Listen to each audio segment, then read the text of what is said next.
Bismillah. Assalamualaikum warahmatullahi wabarakatuh.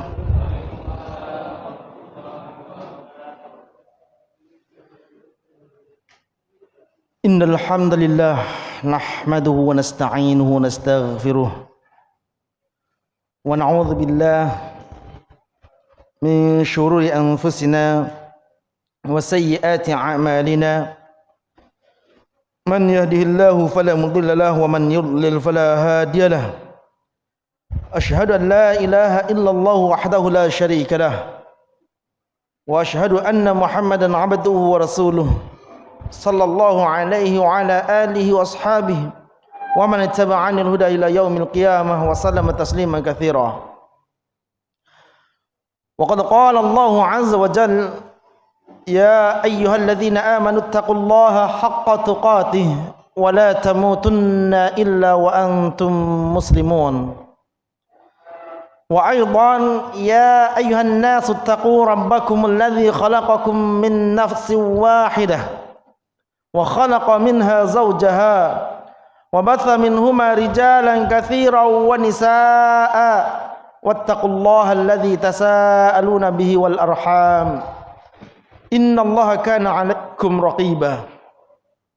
Wa qala aidan ya ayyuhalladzina amanu taqullaha wa qulu qawlan sadida yuslih lakum a'malakum wa yaghfir lakum dhunubakum wa man yuti'illaha wa rasulahu faqad faza fawzan 'azima.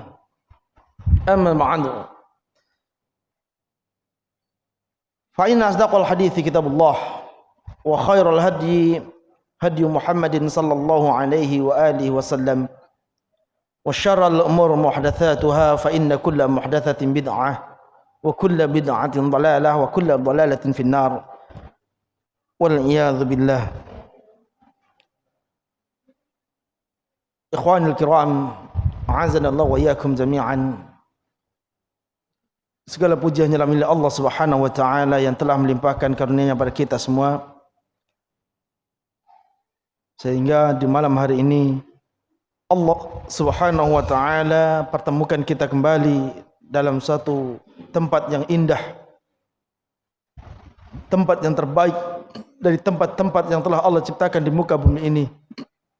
Itulah Baitullah, itulah rumah-rumah Allah Subhanahu wa taala, masjid-masjid Allah Subhanahu wa taala. Maka bergembiralah bagi mereka orang-orang yang Allah Subhanahu wa taala anugerahi kemampuan untuk mendatangi rumah-rumah Allah Subhanahu wa taala. Terlebih di zaman yang kita tinggal di dalamnya, di mana tidak jarang atau bahkan hampir kebanyakan manusia yang mengaku muslim, sangat berat bagi mereka untuk melangkahkan kaki mereka ke masjid-masjid, ke rumah-rumah Allah Subhanahu wa taala. Oleh karenanya, untuk bisa hadir di rumah Allah merupakan kenikmatan yang besar. Untuk bisa tinggal tenang di rumah Allah Subhanahu wa taala itu merupakan kenikmatan yang besar. Terlebih lagi diajarkan di dalamnya perkara-perkara yang berkaitan tentang hak-hak Allah Subhanahu wa taala, yang berkaitan tentang kewajiban-kewajiban seorang hamba, yang diajarkan di dalamnya hal-hal yang itu merupakan tujuan utama diciptakannya manusia. Maka dari itu,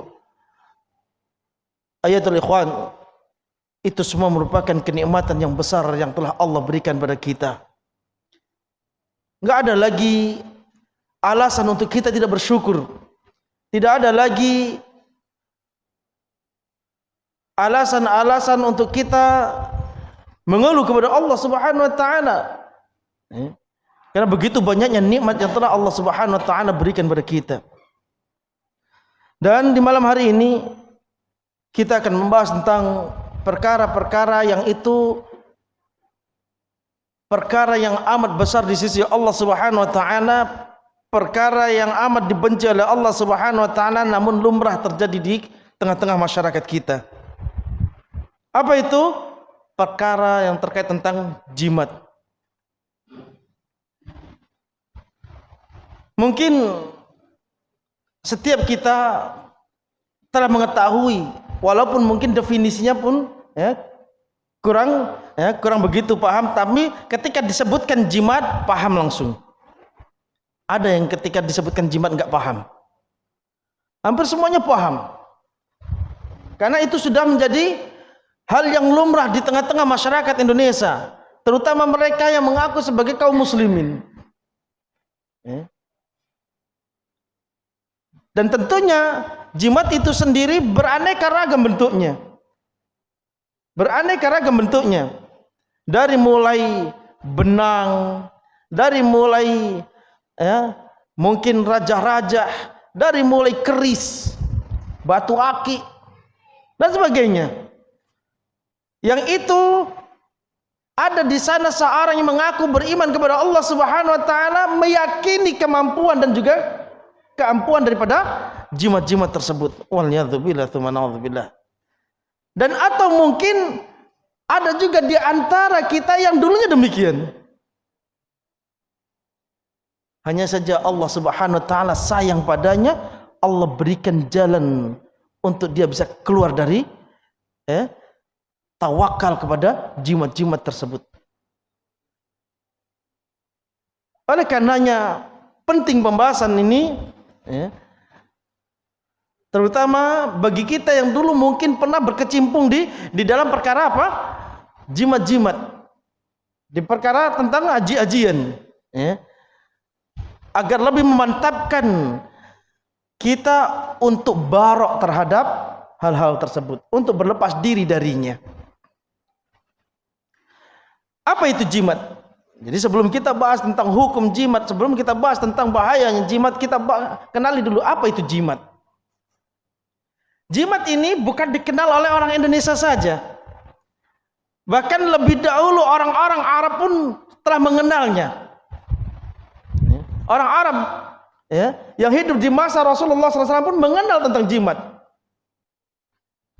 Kalau bahasa Arabnya disebut apa? Tamimah. Tamimah. Syekh Abdurrahman bin Hasan Al-Syekh, cucu Syekh Muhammad bin Abdul Wahab rahimahullah ta'ala,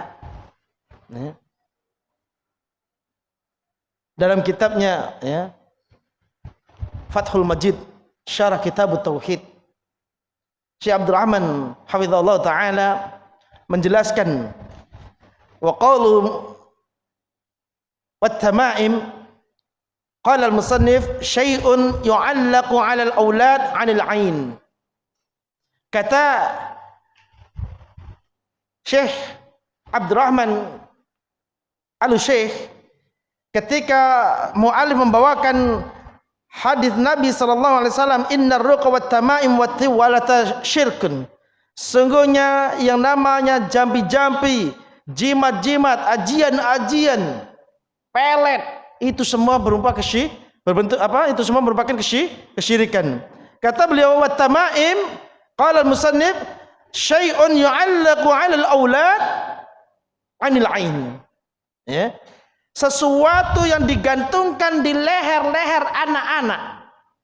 Ini apa? Digantungkan di leher anak-anak untuk menolak ain. Apa itu ain? Jadi pandangan hasad. Oleh karenanya syariat kita, di antara keindahan syariat Islam mengajarkan pemeluknya bagaimana menjaga diri, membentengi diri. Ain itu yakin, ain itu ada benar, benar adanya, bukan sesuatu yang apa namanya sekedar kata orang apa, mistis, ini tidak, ain itu benar-benar ada. Terkadang anak nampak lincah, kemudian ada orang yang memiliki ain, memiliki pandangan hasad, tahu-tahu dibawa pulang sampai rumah sakit. Ini ada, dan ini terjadi. Bahkan di zaman Rasul SAW pun pernah terjadi demikian gitu. Dan ini memang sering terjadi. Bahkan ular, saya lupa nama ularnya, Al-Aqrab, itu memiliki apa namanya pandangan hasad. Dengan pandangannya bisa memberikan apa? Menimpakan bahaya pada seseorang. Ini tentang ain. Oleh karenanya syariat Islam mengajarkan kepada kita apa? Setiap pagi dan petang untuk membaca apa? Muawwidzatain. Untuk membaca apa? Qul a'udzu birabbil falaq. Qul a'udzu birabbil falaq. Di antara apa? Yang diminta perlindungan darinya apa? Wa min syarri hasidin idza hasad. Dan dari keburukan sesuatu yang hasad apabila dia sedang berhasad. Maka jangan tinggalkan zikir ini. Karena ini benteng kaum muslimin. Ya, terutama dari perkara-perkara yang gaib, dari yang dia tidak tahu tentang hal tersebut, termasuk perkara ain. Nah, pada dasarnya jimat ini untuk menangkal ain, ya, untuk menangkal ain. Kalau di zaman dulu, ya, cuman semakin canggihnya teknologi, semakin tumbuh berkembang, bisa untuk melet orang, ya kan? Kalau udah pindah ke Indonesia, bisa untuk melet orang. Ada jimat pelet, ya kan? Ada apa namanya, berbagai macam bentuknya. Ya. Nanti kalau saya sebutkan bendanya, dicari pula. Ada namanya batu kelabang. Batunya, ini batu, bentuknya batu akik, tapi memiliki guratan-guratan seperti apa? Lipan. Ini namanya batu lipan. Ya kan? Nah, ini siapa yang megang, nggak perlu pakai ritual apapun, mandang siapapun tertarik dia. Ah, ini jangan dicari. Jangan dicari. Dan waliyadzubillah, syaitan mengerahkan segala bentuk bala tentaranya, termasuk dari kalangan manusia, ya, dari kalangan manusia, sehingga terciptalah apa? Jangan dicari juga ya. Saya sebutkan buku mujarobat. Jangan dicari, di toko banyak. Ya, di toko banyak buku mujarobat. Mau pakai membuat raja apapun ada di situ. Ya kan? Waliyadzubillah. Ya, ini semua adalah apa namanya? Bentuk-bentuk daripada jimat. Namun pada dasarnya jimat ini diciptakan untuk apa? Untuk menangkal ain. Kalau dulu mungkin ada nggak orang yang zaman dulu atau pernah tinggal di zaman dulu? Kalau bayi lahir dikasih kalung monte, ada enggak? Ada enggak? Siapa yang bayinya dulu dikasih gelang monte? Gelang dari mutiara merah, ya kan? Dari apa? Manik-manik merah digelangkan. Apa tujuannya? Untuk tolak bala. Intinya untuk nolak ain. Siapa yang pernah kecilnya dikasih gelang beras? Ya, benang beras. Dulu benang itu untuk apa? Nolak bala. Sekarang untuk ngerajut beras. Gelang 3 warna. Ada nggak? Ini yang senyum-senyum biasanya ngalami. Waliyadzubillah. Ya, ini diantara bentuk jimat tersebut. Nah, nanti akan kita bawakan kisah-kisah tentang apa mereka. Ya. Adapun qala al-Khalkhali anil Tamimah, ya. Al-Khalkhali menjelaskan tentang Tamimah. Hiya ma yu'allaku bi'anaqi sibyan min 'idham. Ya. Kata Al-Khalkhali, Tamimah, jimat itu adalah sesuatu yang digantungkan di leher anak-anak, ya, berbentuk tulang. Jadi ada juga yang berbentuk apa? Tulang. Ya. Lidaf'il ain, tujuannya sama, untuk apa? Menolak ain. Wa hadza manhi an, dan ini sesuatu yang terlarang. Limadza? Li'annahu la dafi'a illallah. Mengapa terlarang? Karena sejatinya tidak ada yang dapat menolak segala sesuatu kecuali Allah Subhanahu wa taala. Wala yutlabu daf'ul mu'adziyat illa billah wa bi asma'ihi wa sifatihi. Maka tidak boleh sesuatu diminta untuk menghilangkan bahaya kecuali Allah Subhanahu wa taala dan juga nama-namanya yang husna serta sifat-sifatnya yang tinggi. Jadi tidak boleh diminta atau meminta sesuatu untuk menghilangkan bahaya kecuali hanya kepada Allah atau kepada nama-nama Allah dan juga sifat-sifatnya. Di sini menunjukkan apa? Suatu yang haram. Nah, itu tentang apa namanya jimat, ya, pengertian jimat. Ya. Nah, kemudian masyaallah muslimin rahiman rahimakumullah. Wat tamimah naw'an atau qisman. Tamimah itu terbagi menjadi dua. Ada dua jenis. Ya. Jimat itu ada dua jenis.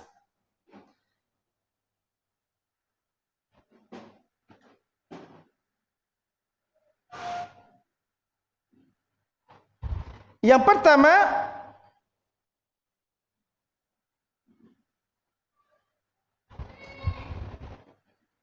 tamimah yang berasal dari selain Al-Quran dan juga doa-doa Nabi. Tamimah dari selain Al-Quran dan juga doa-doa Nabi. Tadi saya sebutkan diantaranya apa? Ada keris, ada apa lagi? Ada batu aki, ada mungkin kulit harimau atau kulit badak atau kulit yang dipakai, atau mungkin ada juga jenis dari apa? Ya maaf, ya, termasuk diantaranya kumis harimau dipakai, dan juga kain-kain atau kertas-kertas yang ditulis. Maka semuanya ini, ya, sepakat para ulama haram. Semuanya ini sepakat para ulama haram. Ya. Sepakat para ulama, ya, hukumnya haram. Ini tentang jimat-jimat tersebut. Nah, yang kedua adalah minal Quran. Minal Quran wal ad'iyatin nabawiyah. Dari Al-Quran dan juga dari doa-doa Nabi sallallahu alaihi wasallam yang dikemas. Ya, mungkin surah Al-Fatihah ditulis, ya. Kemudian apa namanya dilipat-lipat, dimasukkan ke kantong gandum. Ini tidak ngajari, ini bukan ini, ya, privat. Ini biasanya terjadi demikian. Kemudian dikalungkan, bisa dikalungkan di leher, bisa dikalungkan apa? Di apa namanya? Ya, di pinggang ataupun yang lainnya. Atau bahkan dimasukkan ke dalam dompet. Maka hal ini para ulama berbeda pendapat tentang jimat yang berasal dari Al-Quran atau dari doa-doa Nabi SAW. Ya. Namun pendapat yang paling kuat dari perbedaan tersebut adalah pendapat yang menyatakan apa? Fihal mamnu'. Hal itu terlarang liwujuhi thalathah. Karena ya, tiga hal. Ya. Jimat dari Al-Quran hukumnya haram. Alasannya ada tiga. Alasannya ada tiga.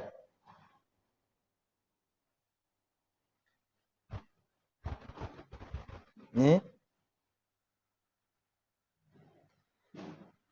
Yang pertama, umumun nahyi 'anit tamaim. Keumuman larangan jimat. Ya.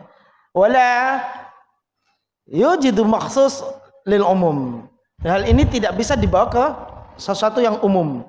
Artinya apa? Rasulullah SAW mengatakan apa? Innar riqa wat tamaim wat tiwalata syirkun. Di sini terdapat apa? Larangan. Demikian juga beberapa hadis dari Nabi SAW, ya, yang memerintahkan sahabat-sahabatnya untuk apa? Untuk memotong, ya, jimat. Ya. Sebagaimana hadis dari Abu Basr Al-Ansari radhiyallahu anhu kana ma'an Nabi sallallahu alaihi wasallam fi ba'di asfarih. Ya. Beliau menceritakan beliau pernah bersama Nabi sallallahu alaihi wasallam di sebagian safar-safarnya. Fa arsala rasulan, kemudian Rasulullah SAW mengutus seorang utusan.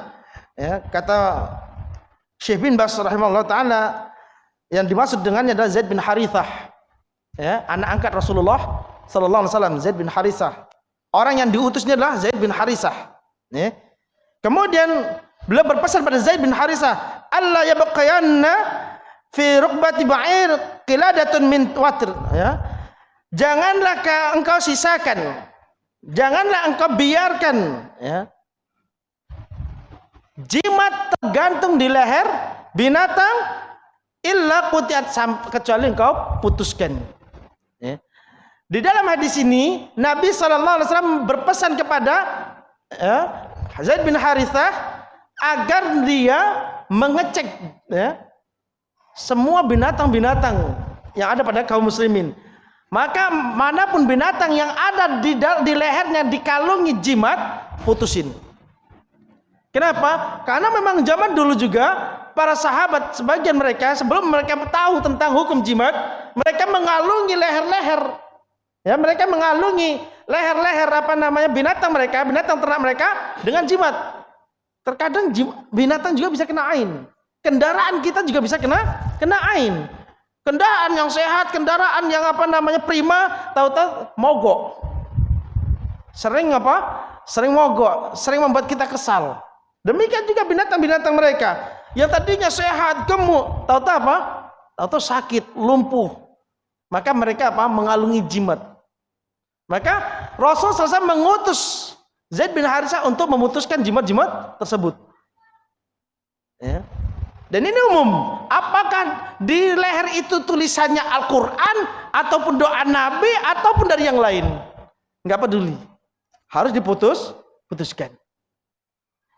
Ya. Nah, yang kedua, saddud dzari'ah, menutup celah pintu-pintu menuju kerusakan. Yang kedua sebagai upaya menutup celah pintu-pintu kerusakan. Oh, boleh kau pakai Al-Quran. Oh, boleh kau pakai doa-doa Nabi. Maka semuanya ditutup oleh syariat. Agar tidak kemudian timbul kebablasan. Ya. Maka jangan sampai timbul anggapan bahwa saya menggantungkan sesuatu di leher sebagai jimat itu dibolehkan. Maka langsung dipotong. Yang ketiga, kata para ulama, ya, diantaranya apa yang diungkapkan oleh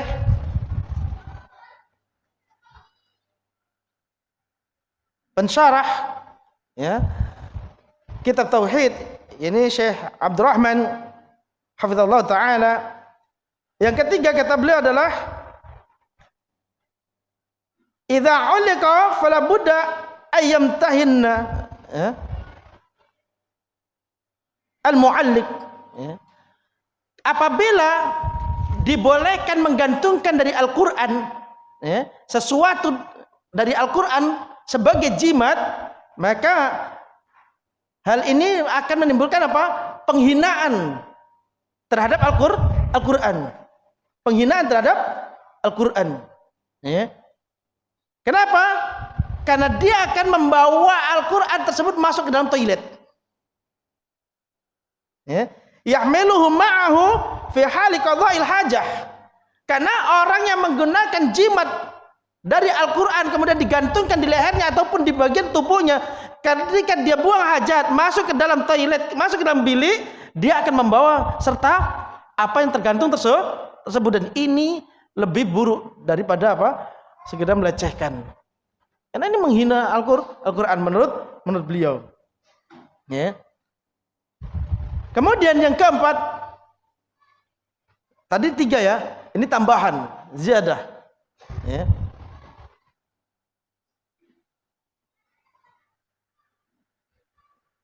Yang dimaksud obat dari Al-Quran sebagaimana yang Allah Subhanahu wa taala sebutkan dalam surah Yunus, ya,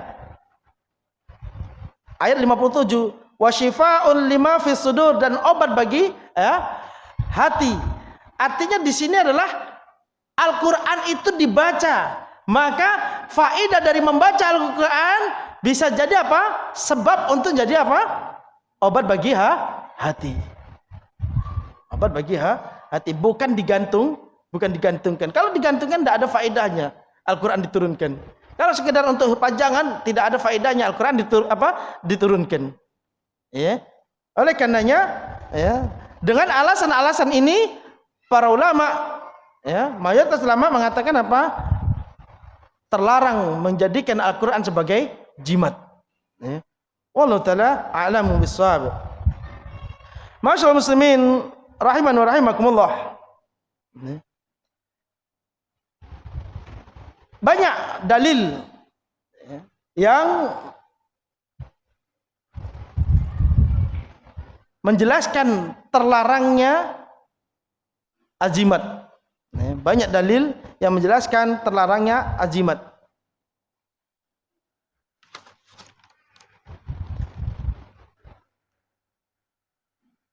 Di antaranya adalah firman Allah Subhanahu wa taala dalam surah Az-Zumar ayat 38.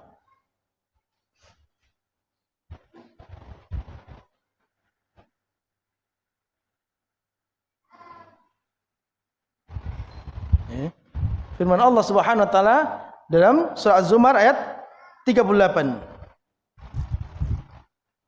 Allah Subhanahu wa taala berfirman, "Wa la in sa'altahu man khalaqas samawati wal ard la yaqulunna Allah." Ya. Dan sungguh jika engkau wahai Muhammad sallallahu alaihi wasallam bertanya kepada mereka orang-orang musyrikin, ya, man khalaqas samawati wal ard, siapakah pencipta langit dan bumi? La yaqulunna Allah, mereka pasti akan jawab itu semua adalah Allah. Ya. Maka qul, katakan juga kepada mereka, afara'aitum ma tad'una min dunillahi in aradanallahu bidurrin hal hunna kashifatu durri. Ya. Katakan juga kepada mereka wahai Muhammad sallallahu alaihi wasallam, ya, terangkanlah oleh kalian padaku tentang apa yang kalian seru, yang kalian berdoa kepada selain Allah Subhanahu wa taala. In aradani Allahu bidurnin, ya, jika Allah berkehendak mendatangkan kemudaratan, ya, kepadaku, in aradani Allah, jika Allah berkehendak menimpakan kemalangan kepadaku, menimpakan bahaya kepadaku, hal hunna kashifatu dhurri, apakah mereka mampu menyingkap kemalangan tersebut? Apakah sesembahan-sesembahan kalian tersebut, berhala-berhala kalian tersebut, termasuk di antaranya apa? Jimat-jimat kalian tersebut bisa mencegah madarat tersebut? Lihat, Allah katakan apa? Katakan juga kepada mereka yang pakai jimat tuh. Kalau Allah sudah berkehendak menimpakan kepada mereka kemalangan, sanggup gak jimat mereka menolaknya? Sanggup gak jimat mereka menghindarkannya? Gak akan pernah sanggup. Apa kata Allah Subhanahu wa taala? Au aradani bi rahmatin hal hunna mumsikatu rahmati, ya.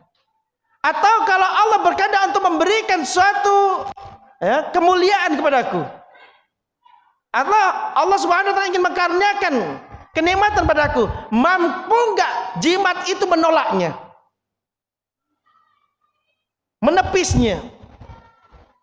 Kalau enggak, qul, katakan pada mereka wahai Muhammad sallallahu alaihi wasallam, hasbiyallahu alaihi yatawakkalul mutawakkilun, ya. Maka cukuplah Allah, ya, untuknya orang-orang yang bertawakal dengan benar-benar bertawakal. Maka tempat tawakal yang paling tepat, tempat tawakal yang paling pantas hanya kepada Allah Subhanahu wa taala.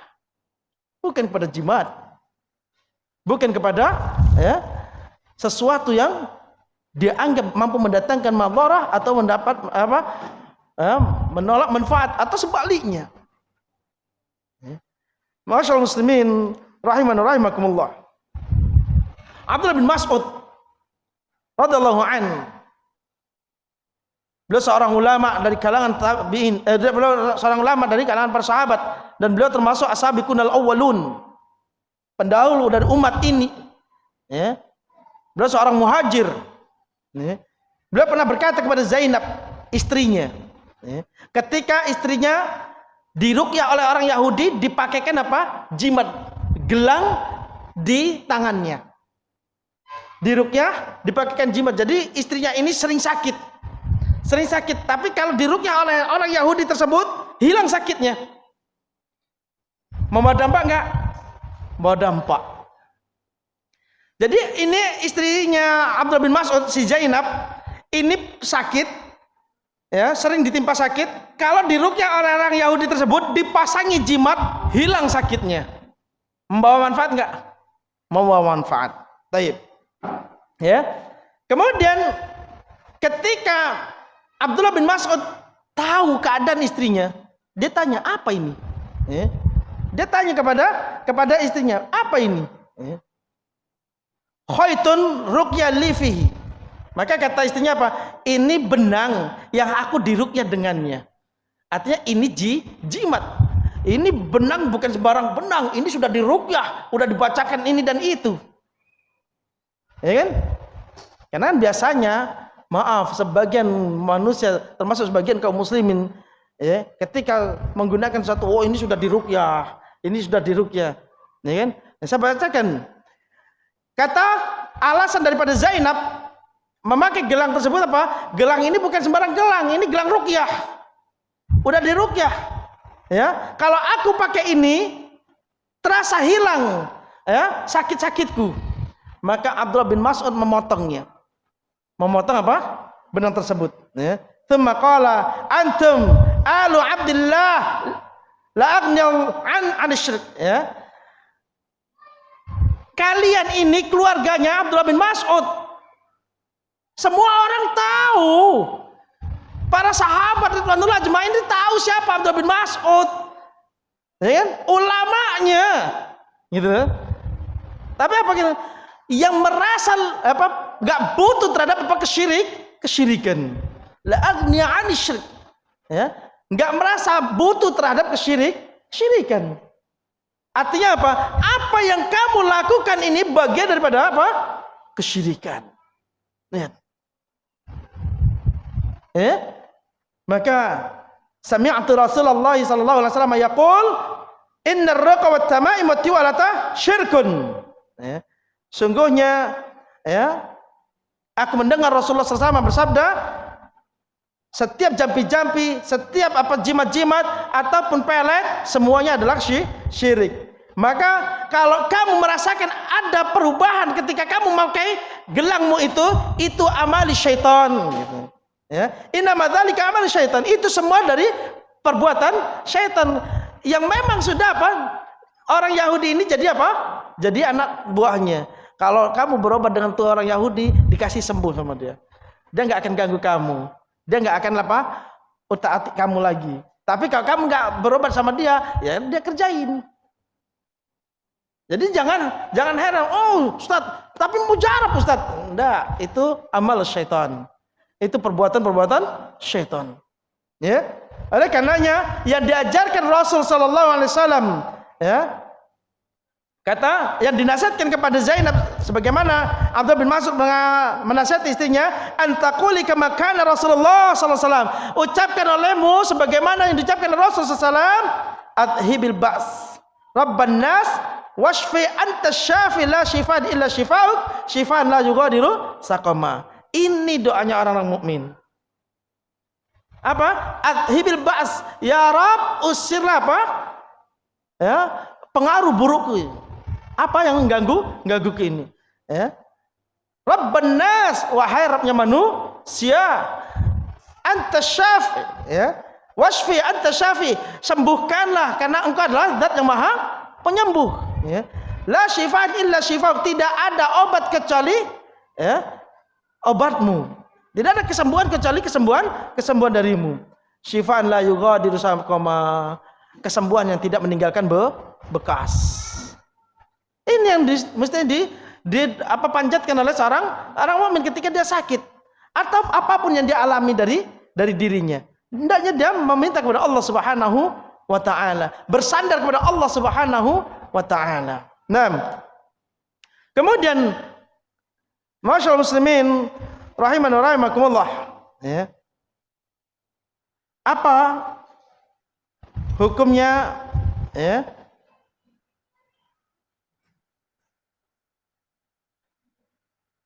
berobat dengan jimat? Ya.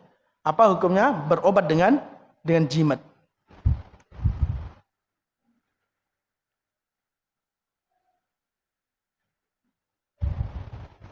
Masyaallah muslimin rahiman wa rahimakumullah.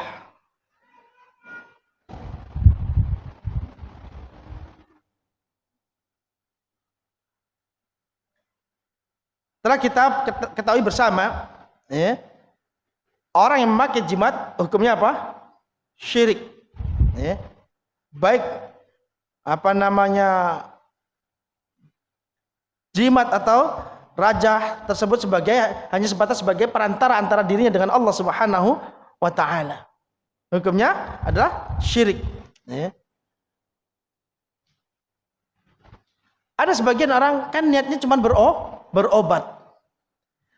Kalau ada orang beranggapan jimat itu bisa jadi obat, ya kan? Maka yang namanya obat itu harus ada uji, ya, ada uji materinya. Obat ada dua, ya. Ada obat syar'i, ada pengobatan qadariyah, ya. Artinya apa? Obat syariah jadi dari Al-Qur'an ataupun doa-doa yang diajarkan oleh Nabi sallallahu alaihi wasallam, ya. Sebagaimana yang disebutkan dalam surah, ya, dalam surah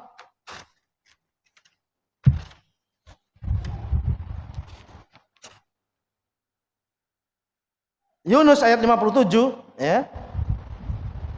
Demikian juga, ya, bahwasanya Allah Subhanahu wa taala jadikan Al-Qur'an itu adalah sebagai obat, ya. Ya. Sebagai obat. Artinya siapa yang membaca Al-Qur'an, misalkan dia sakit kemudian dia membaca Al-Fatihah, kemudian dia tiupkan pada tempat yang sakit, maka ini, ya, bisa jadi sebab datangnya obat, datangnya kesembuhan. Demikian juga obat qadari. Artinya apa? Dari alamiah. Misal obat-obatan, semisal obat-obat herbal dan sebagainya. Maka ini juga maka ini ada uji materinya, ya. Bahasanya memang ada kandungan-kandungan yang terdapat di dalam benda tersebut ada yang mendatangkan manfaat bagi manusia, mendatangkan manfaat bagi tubuh manusia, sehingga siapapun yang meminumnya akan mendatangkan kesembuhan dari Allah Subhanahu wa taala, ya. Ini obat. Nah, sekarang tentang jimat. Dari mana uji materinya? Dari mana uji materinya? Orang cuma pakai jimat dikalungkan kemudian sembuh. Dari mana sebabnya, gitu? Kalau dia membaca Al-Qur'an, tentu yang dibaca adalah kalamullah, ya kan? Kemudian ketika dia membaca ayat-ayat Allah atau membaca doa-doa dari yang diajarkan Nabi SAW, maka itu adalah permohonan kepada Allah Subhanahu wa taala. Tapi ketika menggunakan jimat, ya, maka ini, ya, perlu tanda tanya. Oleh karenanya ada dua hukum, ya. Ada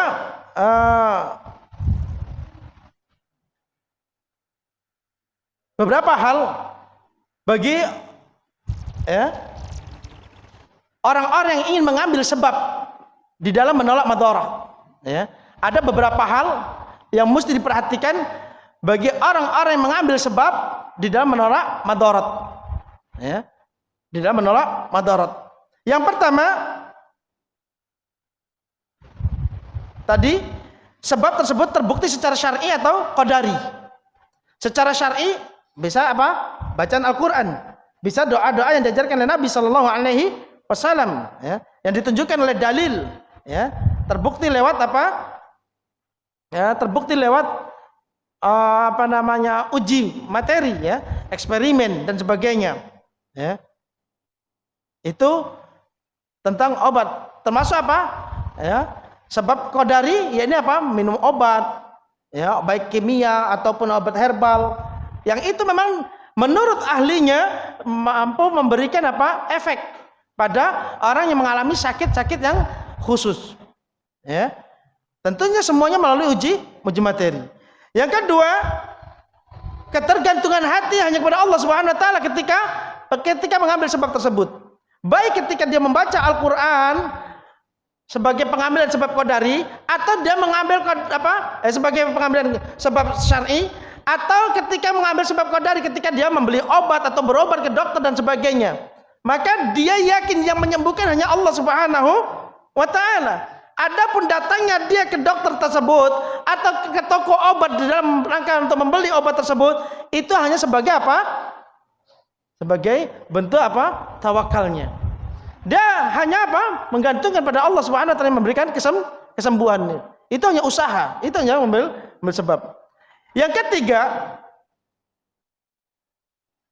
ya. Yang ketiga, harus yakin. Harus yakin bahwa mujarabnya obat, ya, ampuhnya sesuatu sebab itu adalah berdasarkan takdir Allah Subhanahu wa taala. Ini 3 hal. Yang pertama apa? Ada uji materinya, diakui bisa memberikan efek. Yang kedua, kesembuhan itu memang benar-benar datang dari Allah Subhanahu wa taala, dan itu hanya sebagai sebab. Jadi nggak boleh hati ini ketergantungan dengan apa? Dengan benda tersebut. Ya. Saya kalau nggak dengan dokter fulan nggak cocok. Saya kalau nggak dengan obat ini nggak cocok. Maka ini namanya apa? Ketergantungan yang salah. Masuk isya ya? Sudah? Ya. Jadi dia tawakalnya tetap pada Allah Subhanahu wa taala. Maka ketika dia minum obat, dia ucapkan apa? Bismillah, dengan namamu ya Rabb. Ya, dengan namamu ya Rabb. Aku bergantung padamu ya Rabb. Berikanlah kesembuhan padaku dengan sebab aku minum obat ini. Ya. Dan bila dia diberi kesembuhan, bukan berarti obat itulah yang mujarab, tapi itu semua takdir Allah Subhanahu wa taala. Wallahu taala a'lam bishawab. Insyaallah kita lanjutkan setelah salat Isya. Bismillah, alhamdulillah, wassalatu wassalamu ala Rasulillah wa ala alihi wa ashabihi wa man wala, asyhadu an la ilaha illallah wahdahu la syarika lahu wa asyhadu anna Muhammadan 'abduhu wa rasuluh sallallahu alaihi wa ala alihi wa ashabihi wa man ittaba'anil huda ila yaumil qiyamah wa sallama tasliman katsira, amma ba'd. Ahibati fillah, a'azanallahu wa iyyakum jami'an. Kita lanjutkan materi kita insyaallah, sedikit tambahan sebelum kita buka sesi tanya jawab. Baik. Setelah kita ketahui bersama bahwasanya jimat dalam pandangan Islam, baik itu yang berasal dari Al-Quran ataupun hadis-hadis Nabi SAW, ataupun yang berasal dari selain Al-Quran dan hadis-hadis Nabi SAW, semuanya dihukumi syirik. Semuanya dihukumi syirik. Hanya saja apakah syirik di sini syirik besar dan syirik asghar tergantung pada pelakunya. Ya. Intinya semuanya dihukumi syirik. Ya. Adapun itu terkait tentang syirik besar ataupun syirik kecil, maka tergantung pelakunya. Apabila pelakunya beranggapan bahwasanya jimat tersebutlah yang dapat mendatangkan manfaat atau dapat menolak madarat, ataupun sebaliknya, maka ini disebut syirik akbar. Syirik yang dapat mengeluarkan seseorang dari keislaman. Dan biasanya terutama mereka yang menjadikan jimat-jimat dari selain Al-Quran dan hadis-hadis Nabi SAW, mereka lebih cenderung bahwasanya benda tersebutlah yang mendatangkan manfaat ataupun dapat menolak madarat. Baik itu yang berupa tentang keris, ataupun tentang batu aki, ataupun yang lainnya. ataupun yang semacamnya, termasuk rompi anti apa? Ya, anti senjata tajam ataupun yang lainnya, ya. Maka kebanyakan di antara mereka beranggapan benda tersebutlah yang mendatangkan apa? Manfaat atau dapat menolak madarat. Maka ini bisa terjemah pada syirik akbar. Ya. Namun apabila dia beranggapan bahwasanya benda tersebut hanyalah sebab, adapun yang mendatangkan manfaat dan madarat melalui benda tersebut adalah Allah Subhanahu wa taala, maka ini disebut syirik asghar. Ini syirik asghar. Oh, syirik asghar ya Ustaz ya. Alhamdulillah. Pak, syirik asghar bukan berarti dilihat dari sisi asgharnya, tapi coba kita perhatikan dari sisi apa? Syiriknya. Syirik asghar, syirik kecil, dikatakan syirik kecil bukan berarti dosa kecil, tapi dia tetap dosa yang terbesar di atas dosa-dosa besar. Hanya saja dikatakan dosa kecil karena ada dosa besarnya. Dalam pandangan Islam, yang namanya syirik baik kecil maupun besar menduduki tingkat tertinggi daripada dosa-dosa besar. Banyak orang terjumus pada syirik kecil, ya kan? Kemudian dia merasa apa? Aman. Salah. Karena syirik kecil lebih besar dosanya dibandingkan apa? Penjudi, dibandingkan pemabuk. Ya. Syirik kecil dikatakan kecil hanya saja tidak mengeluarkan pelakunya dari Islam, tapi dia tetap melakukan kezaliman terhadap hak Allah Subhanahu wa taala. Allah katakan dalam surah An-Nisa di ayat 48, "Innallaha la yaghfiru ayyushraka bih." Sungguhnya Allah Subhanahu wa taala tidak akan mengampuni ayyushraka bih, perbuatan syirik kepadanya. Baik perbuatan syirik ataupun pelaku kesyirikan. Siapapun yang dia jadikan apa? Sekutu bagi Allah Subhanahu wa taala. Wa yaghfiru ma duna dzalika liman yasha. Dan Allah masih mengampuni dosa-dosa besar yang lain terhadap siapapun yang Allah kehendaki. Di sini para ulama menjelaskan bahwasanya ayyushraka bih bentuknya adalah masdar muawwal, ya, tufidul am. Bentuknya masdar muawwal, maka berfaedah apa? Umum. Masuk di dalamnya syirik besar, masuk di dalamnya syirik kecil. Ya. Masuk di dalamnya syirik besar, masuk di dalamnya syirik kecil. Ya. Maka makna ayat ini apa? Allah Subhanahu wa taala tidak akan pernah mengampuni orang-orang yang melakukan kesyirikan baik kecil maupun besar dan mati di atas kesyirikan tersebut. Tapi Allah masih mau mengampuni pelaku dosa besar yang lainnya bagi siapapun yang Allah kehendaki. Ya. Oleh karenanya di antara tema kita apa tadi? Jimat penghancur amal. Karena apapun bentuk jimat yang Anda gunakan akan menghancurkan amal-amal Anda. Terdapat padanya kesyirikan demi kesyirikan. Ya. Oleh karenanya hendaknya siapapun yang masih mendapati benda-benda tersebut segera dia musnahkan. Segera dia musnahkan. Tidak akan memberikan manfaat sedikit pun. Tidak akan mendatangkan manfaat padanya dan tidak akan pernah menolak madhara padanya. Ya. Bahkan Rasulullah sallallahu alaihi wasallam sebagaimana hadis dari Abdullah bin Uqaim, ya. Rasulullah SAW bersabda, man ta'allaqa syai'an wukila ilaih.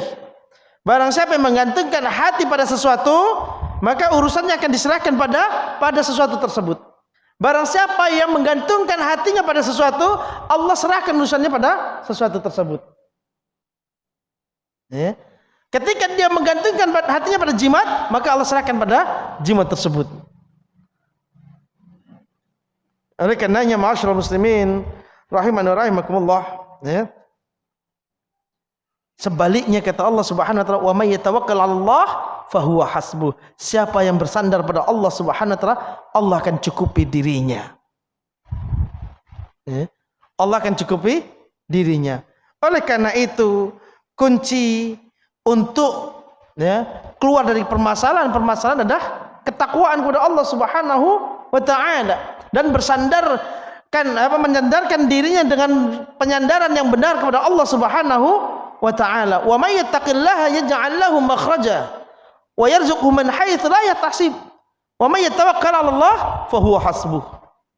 Siapapun yang bertakwa dengan takwaan yang benar, maka Allah Subhanahu wa ta'ala akan berikan jalan-jalan, ya, jalan-jalan keluar dari segala bentuk persoalan yang dihadapi, dari segala bentuk permasalahan yang dihadapi. Dan Allah akan berikan rizki padanya dari arah manapun yang dia tidak pernah menyangkanya. Ya. Wa may yatawakkal 'ala Allah fahuwa hasbuh. Siapapun yang bertawakal pada Allah Subhanahu wa taala, maka Allah Subhanahu wa taala akan cukupi dirinya. Ini bukan ayat 1000 dinar. Kemudian apa? Orang tulis, pajang di dinding-dinding.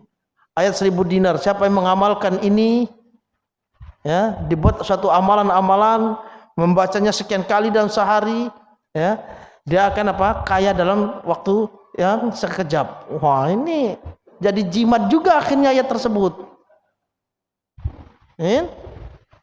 Ada nggak yang pernah berkeyakinan demikian? Dulu dikenalnya apa? Ayat 1000 dinar. Kenapa dikatakan 1000 dinar? 1000 dinar, Pak. 1000 dinar itu bukan dikit.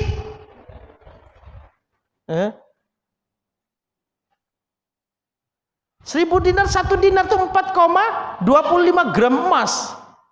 Kalau 1 gramnya berapa, Bang? Sekarang, Bang, 1 gram, Bang. Ada 800, Bang. Hah? 900-an. Berarti 9 kali 4 36. Wah, banyak, Pak. 4 jutaan. Kali 1000. Wah, siapa yang ngamalkan ayat ini dapat 1000 dinar. Ini akhirnya ayat tersebut jadi jimat, ditempel di dinding-dinding. Nah, maka pengamalan yang benar terhadap ayat tersebut apa? Bertakwa kepada Allah Subhanahu wa taala dan memperbaiki tawakalnya kepada Allah Subhanahu wa taala. Karena masih ingat ya, dulu nasihat orang tua bagi siapa yang hamil kalau keluar rumah bawa gunting. Untuk apa juga? Ini nasihat orang dulu, kan bawa silet, bawa potongan kuku, untuk apa gitu? Tapi itu nggak sadar, dia jadikan gunting, silet dan potongan kuku itu apa? Untuk jimat, penangkal apa? Tolak bala. Nggak nyambung. Nah, oleh karena itu apa? Jalan yang keluar apa? Jalan yang terbaik untuk apa? Keluar dari permasalahan-permasalahan dan juga kekhawatiran-kekhawatiran, mendekatkan diri kepada Allah Subhanahu wa taala. Ada suatu nasihat yang indah dari baginda Rasulullah sallallahu alaihi wasallam ketika beliau menasihati ponakannya Abdullah bin Abbas radhiyallahu anhuma, sebagaimana hadis yang diriwayatkan Imam At-Tirmidzi rahimahullah taala. Ya gulam, inni u'allimuka bi kalimat. Wahai bocah, karena waktu itu Abdullah bin Abbas masih anak-anak, artinya dia tapi sudah bisa menerima pengajaran. Aku akan ajarkan padamu beberapa kalimat. Apa kata Rasulullah SAW? Ihfadillaha yahfadka. Jaga Allah, Allah akan jaga engkau. Jadi kalau kita ingin aman, kalau kita ingin selamat, kalau kita ingin tentram, tenang jiwa kita, jaga Allah. ya, pasti Allah akan jaga kita. Ihfadillaha yahfadka. Ihfadillaha tajidu tujahak. Jaga Allah, engkau akan dapat Allah ada di hadapanmu. Artinya apa? Ketika engkau menghadapi sesuatu, Allah yang akan apa? Membantumu. Lihat. Jaga hak-hak Allah Subhanahu wa taala. Jaga salat kita. Jaga perkara-perkara yang terkait tentang salat kita. Jaga perintah-perintah Allah Subhanahu wa taala. Jaga larangan-larangan Allah Subhanahu wa taala agar kita tidak masuk ke dalamnya. Maka ketika kita menjaga Allah Subhanahu wa taala, menjaga perintah-perintahnya, menjaga larangan-larangannya, maka kita akan dapati Allah akan menjaga kita. Kalau Allah telah menjaga hambanya, siapa yang mampu untuk mengusiknya? Kalau Allah telah menjaganya, siapa yang mampu untuk menimpakan madharah padanya? Ya. Demikian Rasulullah SAW dalam riwayat yang lain, beliau menasihati, ifadillaha tajidu amamak. Jaga Allah, engkau akan dapat ya Allah ada di hadapanmu. Ta'arraf ilallahi fi raha ya'rifka fi syiddah. Kenali Allah di kala lapang, Allah akan kenali engkau dalam susah. Ketika kita lapang mengingat Allah, ketika kita lapang banyak mengenal Allah Subhanahu wa taala, maka ketika kita susah, Allah akan membantu kita sebagai bentuk ya pengingatannya. Ya'rifka fi syiddah. Namun terkadang kita ketika kita merasa aman, ketika kita merasa tentram, ketika kita merasa luang, kita lupa dengan Allah Subhanahu wa taala, lupa dengan hak-hak Allah Subhanahu wa taala. Seolah-olah hidup akan kita lampaui selama 1000 tahun lamanya. Kenapa? Karena dalam kondisi apa? Senang. Lupa dengan hak-hak Allah Subhanahu wa taala. Baru ketika Allah Subhanahu wa taala timpakan kesulitan demi kesulitan, dia ingat ya. Baru ingat dengan Allah Subhanahu wa taala. Maka kuncinya apa? Kenali Allah di kala lapang. Allah akan kenali kita di kala susah kita. Ya. Maka oleh karena itu Rasulullah SAW menasihatkan kepada kita, wa'lam anna ma akhta'aka lam yakun liyusibak. Ketahuilah olehmu, ya. Ketahuilah olehmu anna ma akhta'aka lam yakun liyusibak. Ya. Bahwasanya apapun ya yang luput darimu ya tidak akan pernah menimpa padamu. Ya. Apapun yang luput darimu tidak akan pernah menimpamu. Artinya apa? Apapun yang tidak ditetapkan padamu nggak akan pernah mengenai dirimu. Itu nasihat Rasul sallallahu alaihi wasallam. Wa ma asabaka lam yakun liyukhti'ak. Demikian juga sesuatu yang telah ditakdirkan oleh Allah Subhanahu wa taala pasti mengenai dirimu. Siapapun yang kau undang enggak akan pernah mampu menolaknya. Siapapun yang kau undang enggak akan pernah mampu menolaknya. Ya. Jangankan jimat, yang buat jimat aja enggak akan bisa. Ya. Jangankan jimatnya, yang buat jimat aja enggak akan bisa menolaknya. Ya. Oleh karena itu apa? Hendaknya apa yang akan kita lalui, apa yang kita hadapi, serahkan semua urusannya kepada Allah Subhanahu wa taala. Oleh karenanya jangan kita tinggalkan sekalipun doa yang diajarkan oleh Rasul sallallahu alaihi wasallam. Ya Hayyu ya Qayyum bi rahmatika astaghits aslih li sya'ni kullah wa la takilni ila nafsi tarfata ain. Ini doa yang begitu dalam. Terkadang kita nggak pernah mau memahaminya, nggak akan pernah mau mengenal lafadznya. Padahal ini menjadi benteng bagi kaum muslimin. Rasulullah SAW mengajar kepada umatnya agar dibaca setiap pagi dan petangnya. Ya Hayyu ya Qayyum, wahai Zat yang maha hidup lagi maha berdiri. Bi rahmatika astaghits, dengan sebab rahmatmu aku memohon pertolonganmu, memohon bantuanmu. Ya. Aslih li sya'ni kullah, perbaiki segala urusanku. Segala urusanku perbaiki. Mau apapun bentuknya. Wala takilni ila nafsi tarfatan, jangan kau serahkan itu semua pada diriku. walau sekejap mata. Walau sekejap mata. Lalu bagaimana mungkin itu akan kita serahkan pada benda yang tidak memiliki manfaat sedikit pun pada kita. Wallahu taala alam bisawab. Sampai di sini ada pertanyaan, saya persilakan. Ya.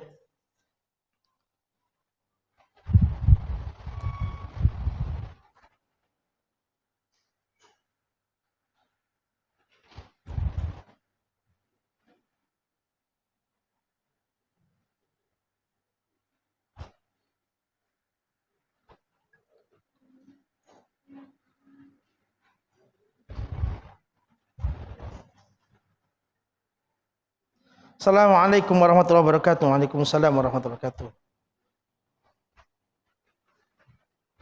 Afwan Ustaz, izin bertanya, bagaimana membantah syubhat bahwasanya sahabat Khalid bin Walid radhiyallahu an menyimpan helaian rambut Rasulullah SAW dan dibawa saat perang sebagai jimat, waliyadzubillah. Naam.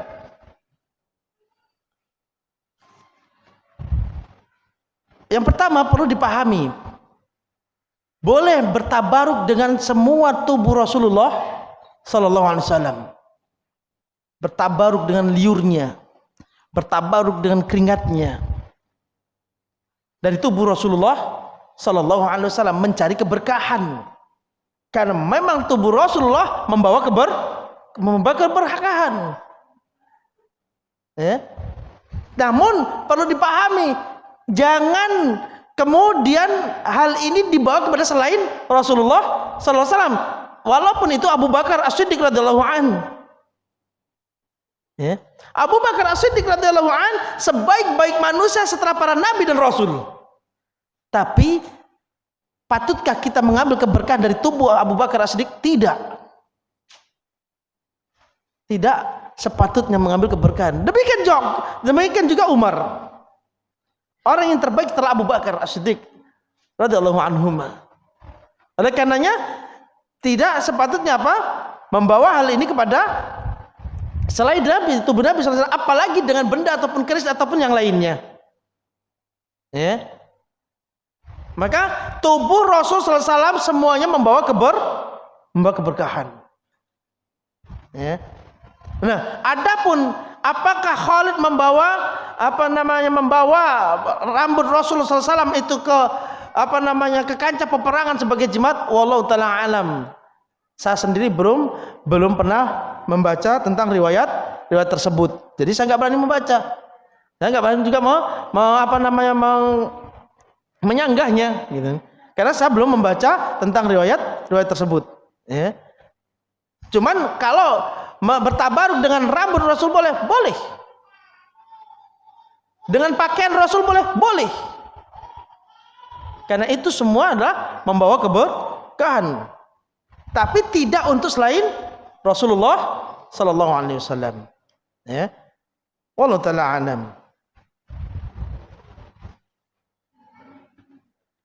Assalamualaikum Ustaz. Apakah ada rumah pembawa sial? Soalnya sejak tinggal di rumah barunya ponakan saya sering sakit. Kata orang-orang diganggu jin. Terus ada yang ngomong tanahnya membawa sial. Apakah ada rumah pembawa sial? Wallahu ta'ala a'lam. Sejatinya segala sesuatu tidak ada yang membawa sial. Segala sesuatu itu ya datangnya dari Allah Subhanahu wa taala, dan ini bisa bagian daripada tatayur. Ini bagian daripada tatayur. Rumah itu membawa sial, tanah itu membawa sial, tanah makam membawa sial. Ya, ini tatayur. Ya. Nah, adapun rumah tersebut sering membuat penghuninya sakit. Bisa jadi rumah itu ada penghuninya, cuman ada jin yang bertempat di sana, bisa jadi. Ya kan?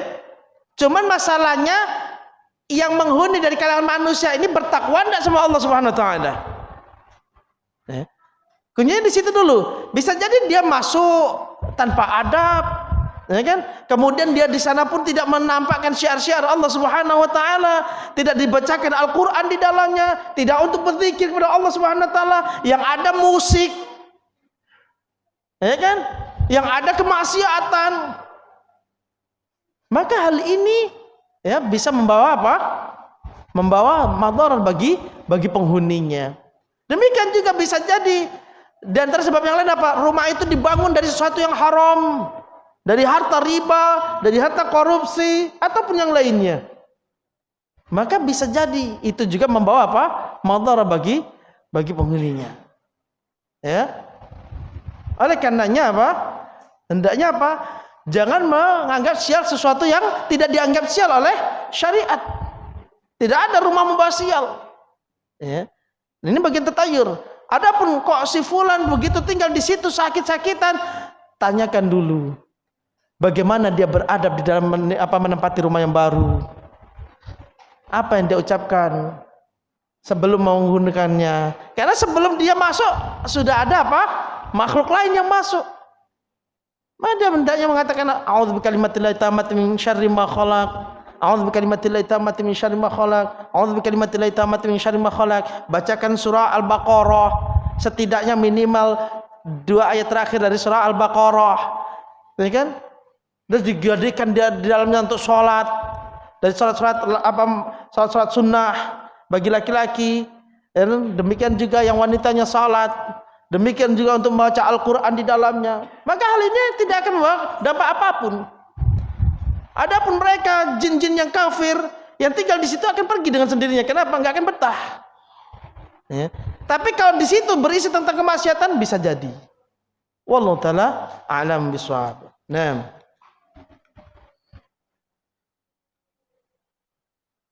Bismillah. Assalamualaikum. Apa hukumnya menempelkan stiker Masya Allah, Tabarakallah atau salawat di kendaraan untuk menangkal ain? Sama saja. Ini tidak ada syariatnya. Ya. Kalau sekedar menempelkan saja nggak ada masalah nggak ada maksud dan tujuan. Ya, sekedar mengingatkan untuk mengucapkan Masya Allah, untuk sering-sering mengucapkan Barakallah, tidak mengapa. Tapi kalau untuk menangkal ain, ya sama saja. Ya, itu bagian daripada apa? Jimat. Demikian juga menempelkan sholawat. Ya, karena perintahnya apa? Orang itu membaca sholawat, bukan menempelkan sholawat. Ya, sama Al-Quran itu membawakan syifa, mendatangkan obat, memberikan penyembuhan dengan izin Allah Subhanahu Wa Taala. Tapi kalau ditempelkan saja ya nggak bermanfaat. Ya, wallahu taala a'lam bishawab. Oleh karenanya apa? Hendaknya ya, segala sesuatu ditempatkan pada tempatnya. Nah, sampai di sini dulu pertemuan kita di malam hari ini. Jazakumullahu khairan wa barakallahu fikum atas kebersamaannya.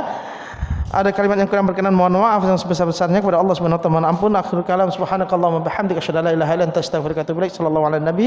Assalamualaikum warahmatullahi wabarakatuh.